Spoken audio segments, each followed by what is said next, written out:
and welcome to another edition of The Casual Classic Rocker. I'm Stephen Paul, your host for the next little while, as we delve into the wonderful world of classic rock.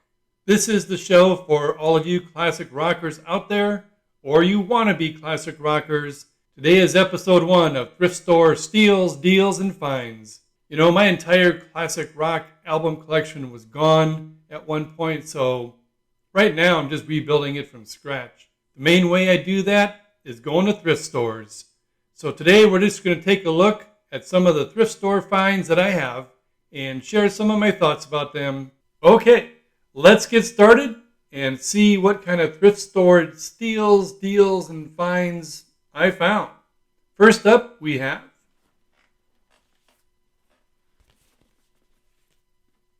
Foreigner's first album. I didn't have any Foreigner albums back in the day. Heard them on the radio. They were okay. They weren't something that really tripped my trigger at the time. But I found this. It was about $3 at a thrift store. Couldn't pass it up. Their first album, classic. A lot of good stuff on here. Long, long way from home. Feels like the first time. And you're as cold as ice. Yeah, that's why I don't sing for a living. Some really good songs on here. Great album. And couldn't pass it up for $3. Next, we have one of the biggest bands in all of rock history, the Eagles. So this one, of course, is called The Long Run. Check this out. Got it for 90 cents. I like how the thrift stores, they just like right on the record. There's no, we took very good care of them back in the day. We would never do something like that. But hey, what are you going to do?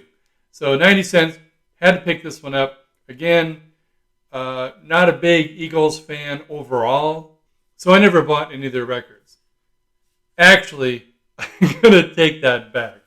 Okay, got a little Eagles album story for you. So as you know, The Long Run came after Hotel California. So I bought Hotel California. I was probably in 8th or 9th grade because Hotel California is an amazing song. Also had Life in the Fast Lane, which is another really cool song. So I bought the album, took it home, put it on the record player. Hated the album other than those two songs. So I took the album back. Now, I couldn't drive. I remember that. So like I said, 8th or 9th grade. I think I bought it at J.C. Penney. It was like a clothing store. But back in the day, a lot of people sold albums. Anyway, so I take the album back, Hotel California, and I go to the record area, and there's a lady there. I can still see her face. And I'm like, hey, I want to return this record. It has scratches on it. Yeah, I lied a little bit because I knew they wouldn't just take it back. And she's like, we can't take that back. And I'm like, it has scratches on it. And I was lying. She knew I was lying. And I pressed it. We went back and forth for a little while.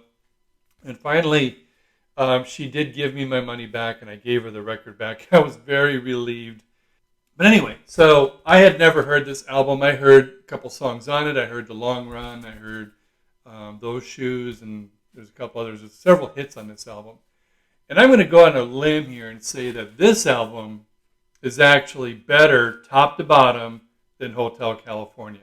A lot of good stuff. Probably one song that I'm just like, I don't really care for. But I like pretty much everything on here. There you go. Another thrift store steal. Next, we have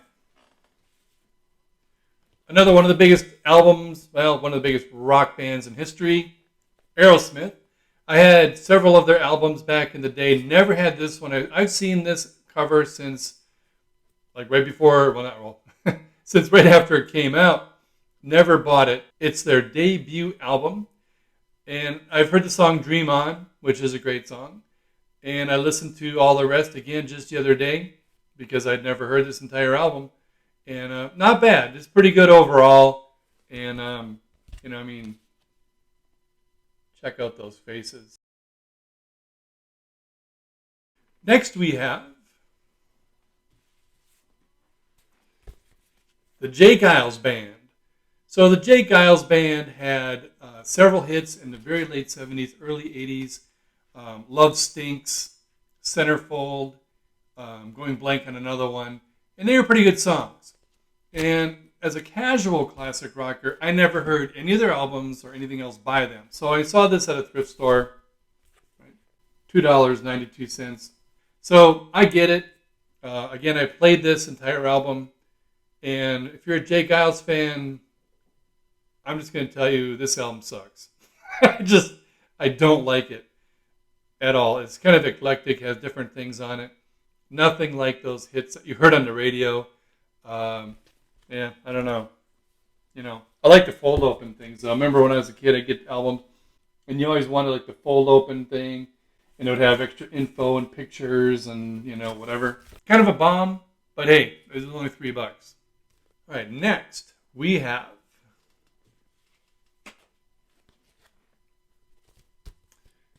Pablo Cruz. Not really a rock band. They were more of stuff you'd hear on the radio. And they had two big hits. Alzheimer's, going blank on the name. Their biggest one is Love Will Find a Way. That's a very cool song. If you want to YouTube that one, Love Will Find a Way by Pablo Cruz. Really cool bass work. The vocals are nice. Lead guitar is, it's not like rock, but it's nice. Very cool song. Just a thrift store price, couple bucks. I couldn't pass this one up. Thought it'd be kind of cool.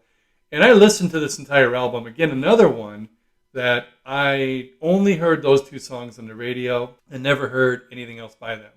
So this whole album is actually pretty good. Easy listening, but kind of upbeat. Nice bass work. I like good bass. And just some good stuff. So, I don't know, Worlds Away by Pablo Cruz. So, hey, under $1 including tax. Okay, next we have a Holy Grail. Not the Holy Grail, but a Holy Grail. You're going to have to check this out. Unbelievable. Songs in the Key of Life by Stevie Wonder. Not a huge Stevie Wonder fan, but here's the story on this album that I'm holding right here in my hands. I went to a thrift store in my hometown. It's probably like 8 years ago now, maybe even more. And they had this album. Shrink wrapped, original from 1977, never opened. They had it at a thrift store. Guess how much? Go ahead, guess. $3. Brand new, never opened from 1977. Unbelievable. I grabbed this thing and ran with it. Now, it has a big punch right here. And I've seen a few albums that have that. And maybe you can tell me if you know exactly what that is. I could probably Google it. But probably like a giveaway, maybe for a contest or something. But I have a few albums that have this punch in here. But it was brand new, never opened. So here's the story on this guy. Now, if you're my age and you bought albums back in the day, here's how it went. For you young people, are probably not going to really understand this. I'd hop on my bike. I'd bike to downtown Appleton or downtown Oshkosh and go to a record store and buy a record. And it came with the plastic wrap, all sealed, brand new. Stick it in my shirt, and I'd bike home. When I got older, I could drive. And when you opened the album, right, you bought it, you're holding it, shrink wrap, you would take your thumb, and you would punch it in here and just zip it along to open it up. You'd pull out the sleeve. This is going to be really hard to put into words.